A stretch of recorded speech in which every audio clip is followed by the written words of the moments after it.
இப்போ ரீசெண்ட் டேஸில் தமிழ்நாட்டில் நடந்துட்டு இருக்க இந்த சட்ட ஒழுங்கு பிரச்சனை எல்லாருக்கும் தெரியும்னு நினைக்கிறேன். நான் வந்து இந்த வீடியோவில் வந்து டிவிகேக்கு சப்போர்ட் பண்ணியோ இல்லாட்டி டிஎம்கேக்கு ஆப்போசிட்டாவோ பேச போகிறதில்ல.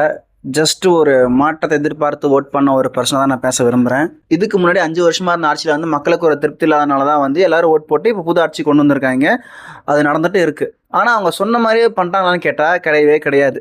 அவங்க ஸ்டார்டிங்லேருந்து கொண்டு வந்த திட்டத்தில் இருக்கிற எல்லா அந்த குளறுபடியும் சரி, இல்லை அவங்க சொன்னதை ஒன்று மாற்றி பண்ணது ஒன்று ஆகட்டும், இதுக்கு முன்னாடி டிஎம்கே என்ன பண்ணாங்களோ அதே இவங்களும் பண்ணிருக்காங்க.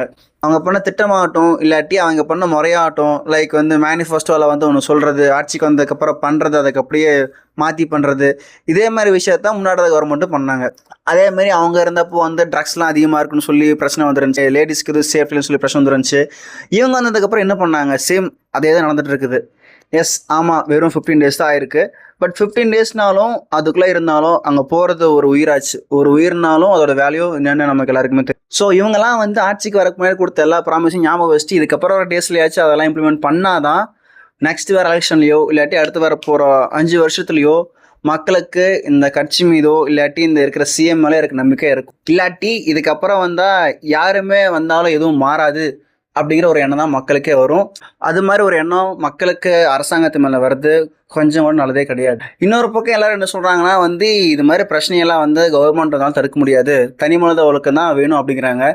அது 100% உண்மை தான். ஆனால் அதுக்குன்னு அந்த தனி மனித ஒழுக்கம் மட்டுமே இருந்தால் இதெல்லாம் நடக்காதான்னு கேட்டால் கண்டிப்பாக நடக்கும். ஏன்னா 100 பேர் இருக்கானா 100 பேரில் 99 பேர் ஒழுக்கமாக இருந்தாலும் மீதி இருக்க அந்த ஒருத்தனால அந்த தப்பு நடக்கதான் செய்யும். அந்த ஒருத்தனை பயப்படணும்னா அதுக்கு கண்டிப்பாக கடுமையான சட்டங்கள் வேணும். இந்த தப்பு நாம் பண்ணோம்னா நமக்கு நடக்கும் அப்படிங்கிற ஒரு பயம் வந்தால் தான் எதுவுமே நடக்காமல் இருக்கும்.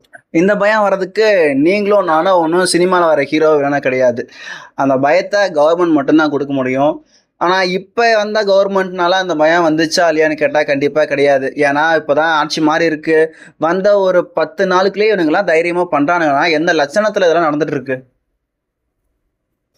இன்னொரு பக்கம் என்னடானா இந்த டிஎம்கே ஃப்ரெண்ட்ஸ் எல்லாம் இருக்கீங்களே, நீங்களாம் வந்து நிஜமாலுமே வந்து மக்கள் மேலே இருக்கிற அக்கறையில் கேட்குறீங்களா, இல்லை வந்து இதுதானா சாக்கு சிக்கனாலான்னு சொல்லி இவங்களுக்கெல்லாம் அனுப்பி கேட்கணுன்னே கேட்கணும், எனக்கு ஒன்றும் புரிய மாட்டேங்குது. இப்போ நீங்களாம் இதுக்கெல்லாம் அப்போஸ் பண்ணி பேசுகிறீங்க, ரொம்ப சந்தோஷம், ரொம்ப வரவேற்கத்தக்கது. ஏன்னா வந்து ஓகே, அட்லீஸ்ட் இப்பயாச்சும் நீங்களாம் மக்களோட பிரச்சனை அட்ரஸ் பண்ணுறாங்களே அப்படின்னு ஒரு பக்கம் சந்தோஷமாக இருக்குது. ஆனால் இன்னொரு பக்கம் என்னன்னா கடைசி 5 வருஷமா நீங்கள் எங்கே தான் போயிருந்தீங்க? இந்த கடைசி 5 வருஷமா இந்த டிஎம்கேக்கு சப்போர்ட் பண்ணுற ஃப்ரெண்ட்ஸ்லாம் எனக்கு நிறைய பேர் இருக்காங்க. இவங்கெல்லாம் வந்து ஒரு ஸ்டேட்டஸ் போட்டோ ஸ்டோரி போட்டோ இதை பற்றி பேசிய கூட நல்லா கேட்டது கிடையாது. எது கேட்டாலும் அவ்வளோ ஒரு காரணம் இருக்கும். ஜஸ்ட் அவங்க பண்ண விஷயம் என்னன்னா பிளைண்டா சப்போர்ட் பண்றது. லைக் டிஎம்கே தப்பு பண்ணாலும் சரி, நல்லது பண்ணாலும் சரி, நல்லது பண்ணா எல்லாருமே தான் சப்போர்ட் பண்ணுவோம், எல்லாருமே தான் பாராட்டுவோம், அது எல்லாரும் பண்றது தான். ஆனா தப்பு பண்ற இடத்துல வந்து எவனுமே வந்து இது தப்பு தான் பண்றாங்க அப்படின்னு எவனுமே ஒத்துக்க கிடையாது. ஜஸ்ட் நீங்க பண்ணது எல்லாமே பிளைண்ட் சப்போர்ட் தான். அட்லீஸ்ட் இப்போ இருக்கிற இடத்துல வந்து எவனோ பிளைண்ட் சப்போர்ட் பண்ணாம அவன் எதிர்த்து கேள்வியாச்சும் கேட்கறான், தப்புதான் சொல்லி அவன் ஒத்துக்கிறான். இந்த விஷயத்த நீங்களே பண்ணிருந்தீங்கன்னா எதுக்கு இந்த சேஞ்ச்ல வந்திருக்கு போகுது.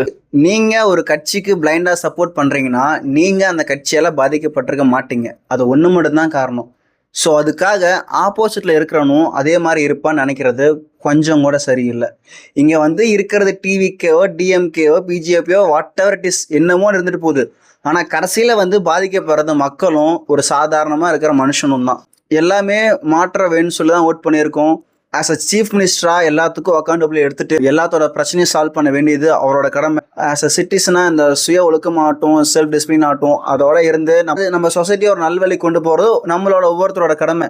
இந்த ரன்ல இது நடக்காம போனாலும் அங்கே ஒரு அமைதியான சொசைட்டி இருக்க சான்ஸே கிடையாது. ஸோ இந்த ரெண்டும் ஈக்குவல் நடக்கும்போது தான் வந்து எல்லாமே நல்லா இருக்கும். ஒரு பிரச்சனை நடக்குதுங்கிறப்போ அட்லீஸ்ட் அவர் போயிட்டு ப்ரெஸ்ஸை மீட் பண்ணி அதுக்கு பதில் சொல்லணும், என்ன இருக்குன்னு தெரிவிக்கணும். முன்னாடியும் சரி இப்பவும் சரி, இப்போ சீஃப் மினிஸ்டர் ஆனதுக்கு அப்புறமே சரி, அவர் கொடுக்குற மௌனம்ங்கிறது எதுக்குமே நல்லது கிடையாது.